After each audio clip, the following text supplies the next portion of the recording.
Hello students, let us discuss on a topic internal resistance of a primary cell by a potentiometer। यहाँ हम एक circuit देख पा रहे हैं इस डायग्राम में। इस डायग्राम में यह एक सेल है।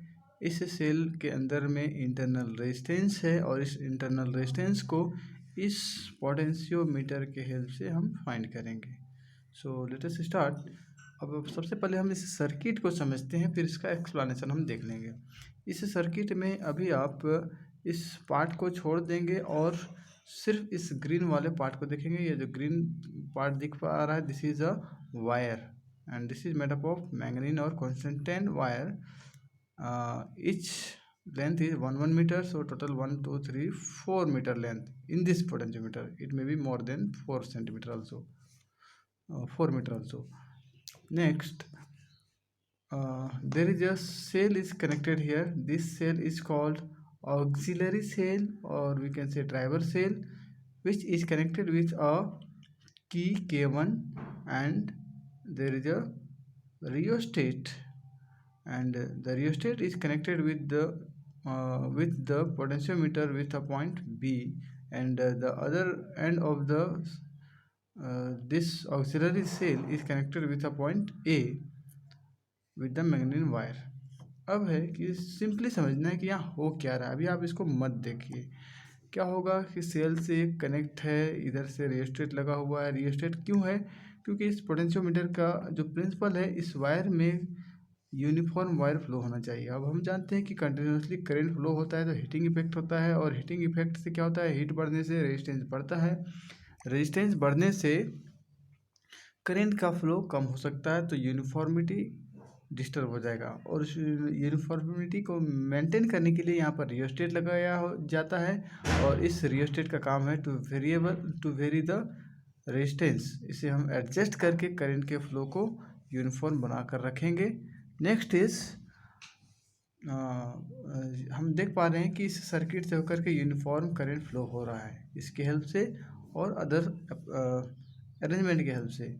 अब हमें क्या करना है, हमें इस सेल का इंटरनल रेजिस्टेंस फाइंड करना है, जिसका ईएमएफ ई है।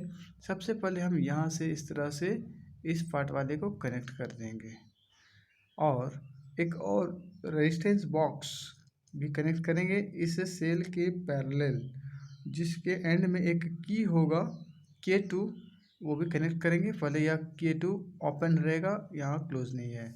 नेक्स्ट क्या करना है, इन फर्स्ट केस जैसा हमने कंपैरिजन ऑफ ईएमएफ्स में देखा, या इसके प्रिंसिपल में हम क्या करते हैं, यह जो पोटेंशियोमीटर यह जो सेल है जिसका ईएमएफ ई है, इसके एंड में एक गैल्वेनोमीटर है। गैल्वेनोमीटर के दूसरे एंड में एक जॉकी लगा हुआ है। जॉकी के हेल्प से हम लोग वायर में इसे इस तरह रख करके शिफ्ट कराते रहते हैं और चेक करते हैं कि कब यह जो निडल है गैल्वेनोमीटर का वह जीरो हो जाए। जीरो होने का क्या मतलब है, गैल्वेनोमीटर में जीरो क्यों हो जा रहा है? यहाँ पर भी सेल लगा है, यहाँ पर भी सेल लगा है, क्यों ये जीरो रीडिंग दे रहा है? तो सबसे पहली बात, ये किस सर्किट में है, तो आप इसको देखिए। ये जो लूप बन रहा है इस तरह से, ऐसे करके इस लूप में यह गैल्वेनोमीटर है। इसका मतलब है ये जो ग्रीन वायर वाला है, इसमें तो करंट कभी भी रुकेगा नहीं, ये फ्लो होता ही रहेगा। करंट अगर रुकेगा तो सिर्फ इस ऑरेंज कलर वाले वायर में। कब रुकेगा? जब हम देख पाएंगे कि गैल्वेनोमीटर का रीडिंग जीरो है, नल हो गया। और ऐसा कब होगा? जब हम इस जॉकी को इस पर स्लाइड कराते रहेंगे और चेक करेंगे, कहीं ना कहीं हमें मिल जाएगा।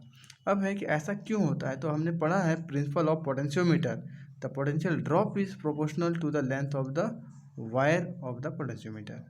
ये पोटेंशियल ड्रॉप क्या होता है, तो इसके पहले वाले वीडियो में आप देख सकते हैं पोटेंशियल ड्रॉप क्या होता है। एक वायर है और यहाँ पर तो कॉन्स्टेंटाइन या मैंगनीज वायर है, जिसका रेजिस्टिविटी ऐसे ही हाई होता है। सिंपली कहिए कि रेजिस्टेंस होता है। हम बात कर रहे हैं पोटेंशियल ड्रॉप की। उसमें क्या होता है, जो भी चार्ज फ्लो होता है, किसी एक एंड में चार्ज के जो नंबर्स होते हैं और दूसरे एंड में चार्ज के जो नंबर होते हैं वे डिफ़र करते हैं, और इनका जो पोटेंशियल दोनों पॉइंट पर अलग अलग होता है, जिससे एक पोटेंशियल डिफरेंस सेट होता है। This difference is called potential drop.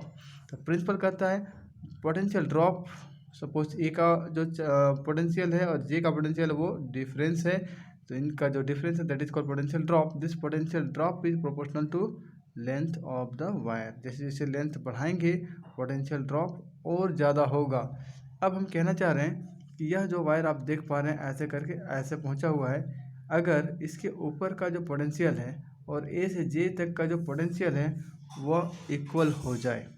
कहने का मतलब अगर आप कहें कि यह सेल जो पोटेंशियल सेटअप किया हुआ है और इसके वजह से ए और जे के बीच में जो पोटेंशियल सेट है वह अगर सेम हो जाएगा तो क्या होगा, करंट इस डायरेक्शन से नहीं जाएगा।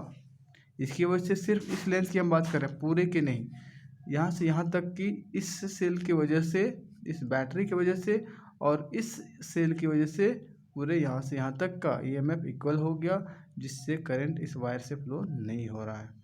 तो हम लोग क्या करेंगे, फर्स्ट हमारा काम होगा हम फाइंड कर लेंगे कि what is the value of potential drop in this case. अब देखिए थोड़ा सा हम इसको और क्लियर करते हैं कि अभी हम लोग क्या लिखने वाले हैं। देखिए ए से जे के बीच में क्या हुआ, पोटेंशियल ड्रॉप, उसके प्रोपोर्शनल क्या है, लेंथ ऑफ द वायर। तो potential drop is equal to एक कांस्टेंट टर्म आएगा के is called potential drop, sorry potential gradient into L, ये हम लिखेंगे। लेकिन ये जो पोटेंशियल ड्रॉप है क्या इस ईएमएफ के बराबर है, क्योंकि अभी हमको लिखना है ई इज इक्वल टू के एल।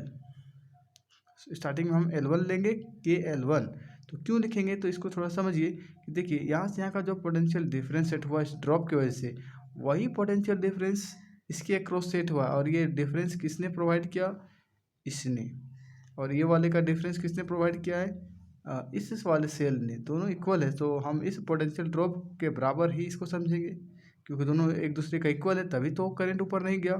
तो हम यहाँ पर लिखेंगे, आप सर्किट में देखिए E इक्वल टू के L1, E इक्वल टू के L1।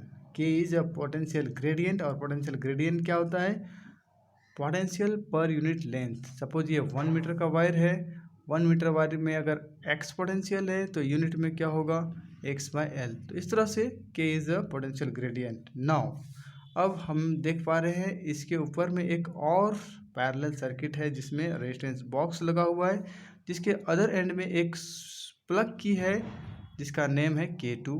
अब हम क्या करना है, नेक्स्ट इस स्विच इस प्लग पर जो प्लग है इसको हम लोग इंसर्ट कर देंगे।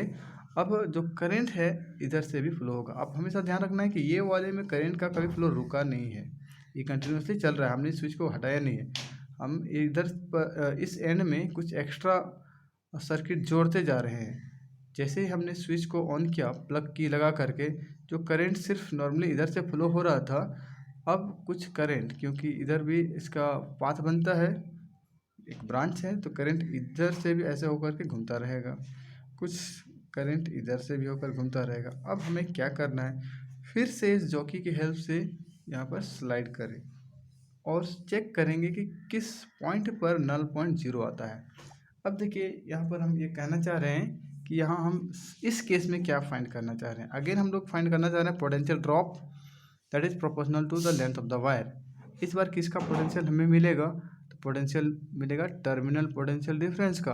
अब देखिए कैसे, सपोज अभी यह वायर यहाँ है, अगर वो यहाँ हम लाएं और नल पॉइंट 0 मिला तो क्या होगा, यहाँ से यहाँ का जो लेंथ होगा इसके बीच में एक पोटेंशियल ड्रॉप होगा, और उस पोटेंशियल ड्रॉप का equality KL2। Suppose this length is यहाँ से यहाँ तक L2 है, तो हम लिखेंगे KL2। अब हम कहना चाह रहे हैं वह पोटेंशियल ड्रॉप को हम क्या लिखेंगे, क्या फिर से E लिखेंगे, तो नहीं, इस बार क्या है कि करंट का फ्लो इधर से हो रहा है, करंट का फ्लो हो रहा है। पिछले बार था कि करंट का फ्लो नहीं हो रहा है। और एक चीज़ और हम आपको रिकॉल करेंगे कि when current is not flowing through the cell then EMF is equal to maximum potential difference. जब सर्किट क्लोज नहीं होता, सर्किट से करंट का फ्लो नहीं होता, जब सर्किट ओपन होता है तो उसका जो टर्मिनल पोटेंशियल डिफरेंस है वो E ही होता है, इसलिए हमने E लिखा।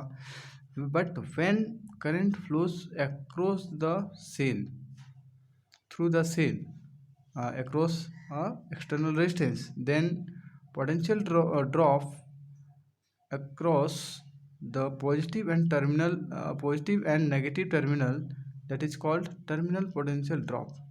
सिंपली जब सर्किट क्लोज है और इस दरमियान करंट का फ्लो सेल के पॉजिटिव से नेगेटिव टर्मिनल तक जो होता है, इस ड्रॉप को हम कहते हैं पोटेंशियल ड्रॉप।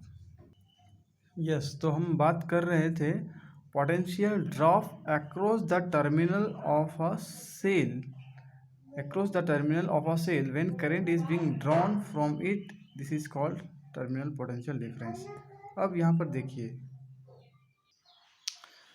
अब हम बात करेंगे कि when current is flowing through this resistance box, हमने क्या क्या नल पॉइंट कहीं पर भी फाइंड कर लिया, सपोज L2 लेंथ पर। अब आप देखेंगे यहाँ पर आप दो पॉइंट देखिए, एक पॉइंट ये और एक पॉइंट ये।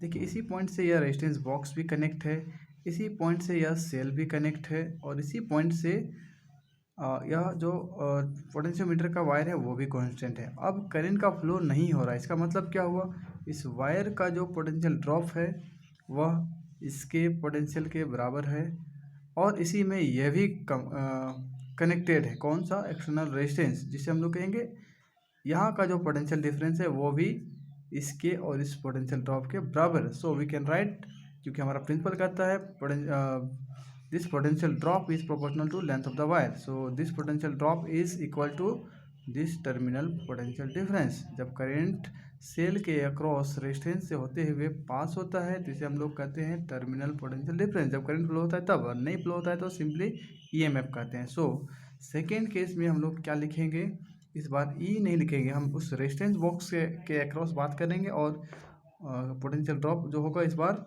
टर्मिनल पोटेंशियल डिफरेंस के इक्विवेलेंट हो जाएगा, एंड विल राइट कि L2 के is potential gradient, L2 is new length, और हम क्या करेंगे इसमें डिवाइड कर देंगे E by V, we get this result. And suppose small r is the internal resistance of the cell and r is the resistance of the resistance box, then using Ohm's law, इसे हम लोग जानते हैं EMF का value क्या होता है अगर इंटरनल रेजिस्टेंस स्मॉल आर है। तब हमने पढ़ा है इससे पहले वाले वीडियोस में, EMF is equal to I R into small r. ये क्या है, टर्मिनल पोटेंशियल डिफरेंस, और आई इंटू स्मॉल आर क्या होता है, potential inside the cell, potential difference inside the cell. So this is EMF equal to I into R plus r, and also terminal potential difference can be written as I into R. हम बाहर तरफ से अगर इसको लिख पाएँ इसका value को, this is terminal potential difference that is equal to V equal to I current flow अगर हो रहा है तो I into R. So now divide this E by this V, we get E by V that is equal to, यह I इस I के साथ cancel हो जाएगा, we get R plus R divided by R, and this R is cancel with this R, we get 1 plus small r by capital R is equal to L1 by L2। इस 1 को आप right side ले जाएंगे, and you get r by R equal to L1 by L2 minus 1, and when you simplify it you get L1 minus L2, इधर चला जाएगा L2 denominator में, और यह R capital R which is known. ये तो हम लोग रेजिस्टेंस बॉक्स में सेट करते हैं, ये हमारा नॉन होता है, हमें मालूम होता है कि हमने कितना रेजिस्टेंस इस बॉक्स में, कितना रेजिस्टेंस हमने रखा है, यूज किया है, वो हमें नॉन होता है।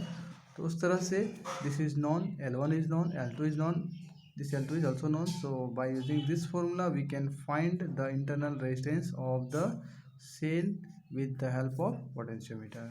So that's all in this video. Once you can see the note